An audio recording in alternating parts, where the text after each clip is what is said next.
Colleges और university में पढ़ाई केवल आपके मेहनत और काबिलियत के दम पे होगी या फिर छात्रों को हर वर्ष शिकायतों और निगरानी के डर के साए में रहना होगा?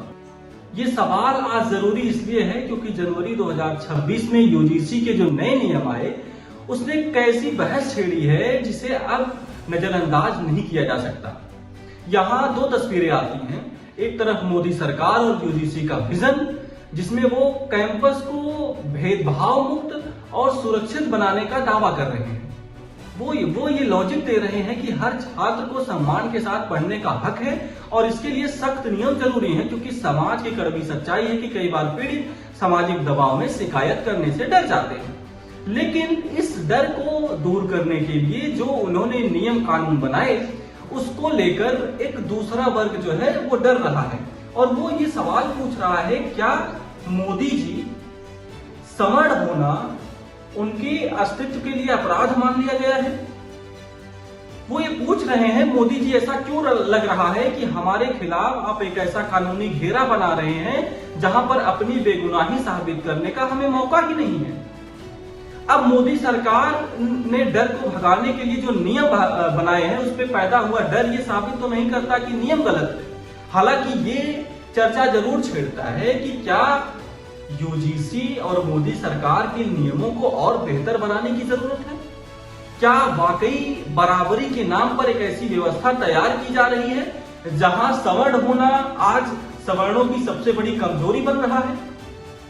देखिए, ये सवाल बड़ा महत्वपूर्ण है और सोशल मीडिया इस सवालों से पटा पड़ा है। लेकिन इस सवाल को समझने के लिए हमें पहले यूजीसी के नियमों को समझना पड़ेगा कि क्या और क्यों ये नियम लागू किए गए।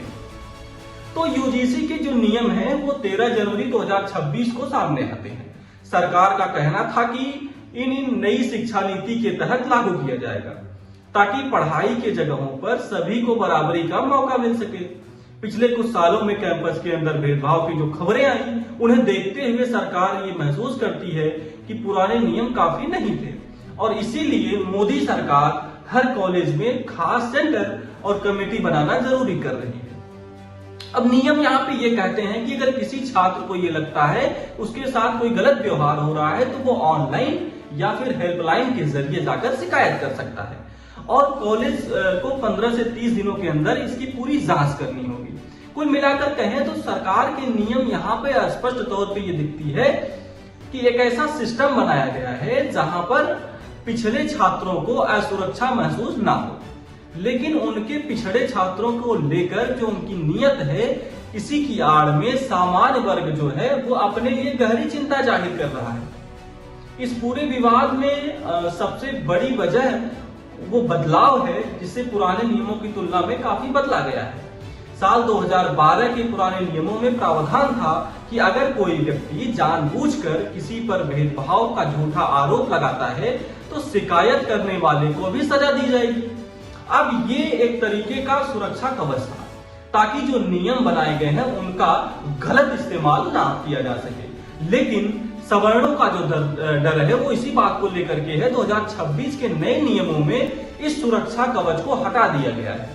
जानकारों का ये कहना है कि सरकार ने शायद ऐसा इसलिए किया ताकि असली पीड़ित रिपोर्ट करने से ना डरे, क्योंकि कई बार सजा के डर से लोग सच भी नहीं बोल पाते हैं। लेकिन सवर्ण छात्र जो है वो यही डर रहे हैं।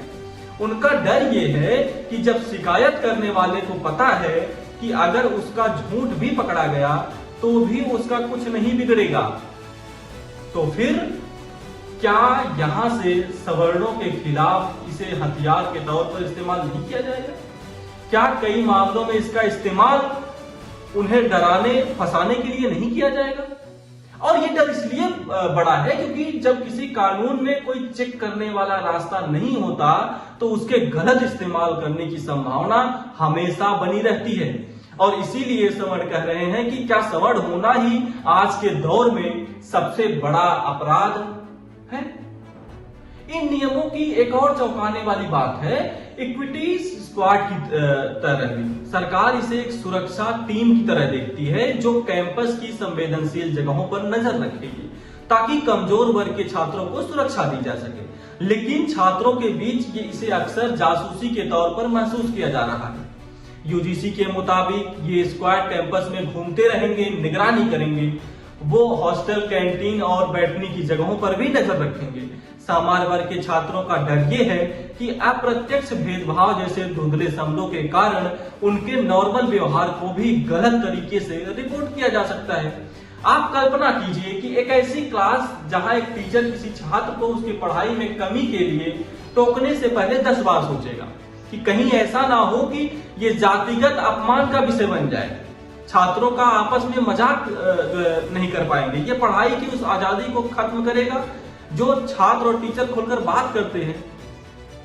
इन नियमों का एक और गहरा पक्ष है कि कॉलेज प्रशासन पर भी दबाव हो सकता है। यूजीसी ने साफ कहा है कि अगर किसी कॉलेज में शिकायत का निपटारा सही से नहीं किया गया तो उस कॉलेज की फंडिंग को रोक दिया जाएगा, उसकी मान्यता तक को रद्द किया जा सकता है। अब इसका नतीजा क्या होगा? इसका नतीजा ये हो सकता है कि कॉलेज का प्रिंसिपल या मैनेजमेंट अपनी कुर्सी और अब फंड बचाने के लिए कार्रवाई करेगा, कड़ी कार्रवाई करेगा। जो कॉलेज के साख पर बात आएगी तो प्रशासन कई बार न्याय करने के बजाय मामले को रफा दफा करने या शिकायतकर्ता को खुश करने की कोशिश कर सकता है। ऐसे में सवर्ण छात्रों का डर ये है कि उन्हें अपनी बात रखने का सरकार में कोई मजबूत मौका दिया ही नहीं है। नियम ये भी कहते हैं कि शिकायत करनी है, लेकिन ये नहीं बता पाते कि अगर कोई छात्र गलत फंसाया गया तो वो अपनी बेगुनाही कैसे साबित करेगा। और क्योंकि कॉलेज मैनेजमेंट पर प्रेशर है कि इतनी समय सीमा में आपको शिकायत सॉल्व करनी है, तो ऐसे में सवर्ण छात्रों को डर है कि क्या हम फंसेंगे, बार बार फंसेंगे। किसी एक बेगुनाह को बचाने के लिए क्या आप किसी और को हथियार देंगे जो किसी और बेगुनाह को फंसा दे? कानून तो कहता है 100 कसूरवार छूट जाए, लेकिन एक बेगुनाह को सजा नहीं होनी चाहिए। लेकिन सवर्णों का डर यही है कि जिनको आप ताकत दे रहे हैं उनको ताकत देना अच्छी बात है, लेकिन उनके ताकत के चलते कहीं आप इधर भेदभाव तो नहीं कर रहे हैं, यहां गलत तो नहीं कर रहे हैं। वो जाति का डर जो वहां था क्या वो यहां नहीं फैला रहे हैं? इस कानून के विरोध में अक्सर सजा की डर की बात की जा रही है। हालिया रिपोर्ट कहती है कि SC/ST एक्ट में सजा होने की दर 34 से 42% के बीच है, और यही बात सवर्ण छात्र बार बार कह रहे हैं। उनका मतलब यह है कि एक बड़ी संख्या में कोर्ट मामलों में सबूतों की कमी की वजह से मामले टिक नहीं पाते हैं, या तो आपस में समझौता हो जाता है। हालांकि इसका मतलब ये नहीं कि सारे केस फर्जी है, लेकिन ये जरूर दिखाता है कि कानूनी प्रक्रिया में कई बार बहुत सारे गलत मामले गलत दिशा में जाते हैं। रोहित वेमुला जैसे हाई प्रोफाइल मामले में भी जब सालों बाद पुलिस की रिपोर्ट आई और किसी को दोषी नहीं पाया गया, तब तक उस छात्र या प्रोफेसर का पूरा करियर और इज्जत तबाह हो चुका था। अब यहीं पर सवर्ण छात्र ये सवाल उठा रहे हैं कि अगर उनके खिलाफ कोई गलत शिकायत होती है और वो सालों बाद बेगुनाह साबित होते हैं तो उनके नुकसान की भरपाई कौन करेगा? और क्योंकि दोषी के खिलाफ आपने काउंटर करने का मौका नहीं दिया है, ऐसे में उनके खिलाफ केस जो है वो बड़ी संख्या में लोग करेंगे, क्योंकि उन्हें ये बात पता है क्योंकि गलत होने के बावजूद भी उन पर कोई एक्शन नहीं होगा। ये इस मामले को बड़ा पेचीदा बनाता है। हालांकि इस मामले का एक राजनीतिक पहलू भी है जिसे नजरअंदाज नहीं कर सकते। सवर्ण वोटर इस सरकार का हमेशा से एक मजबूत स्तंभ रहा है। उसे इस बात की उम्मीद थी कि सरकार जो है काबिलियत का सम्मान करेगी, लेकिन इन नियमों के आने के बाद सवर्णों के मन में यह सवाल उठ रहा है कि क्या सरकार केवल चुनावी समीकरणों के दबाव में काम कर रही है?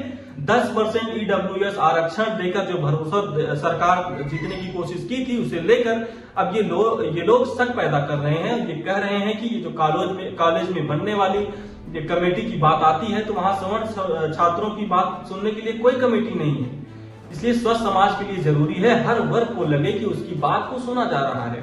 जब सवर्ण छात्र को लगता है कि उसे केवल शोषित मान लिया गया है तो वो मानसिक तौर पर टूटने लगता है, और यही वजह है कि आज का मेधावी छात्र देश छोड़कर बाहर जाने की सोचने लगा है। अब सवाल ये है कि शिकायतें बहुत सारी हैं, लेकिन समाधान क्या है? बैलेंस कैसे लाया जा सकता है? देखिए, समानता और न्याय के बीच तालमेल बनाने के लिए केवल आलोचना काफी नहीं है। इसके लिए हमें कुछ ठोस सुझावों पर काम करना होगा ताकि सवर्ण और वंचित दोनों वर्गों के हितों की रक्षा हो सके।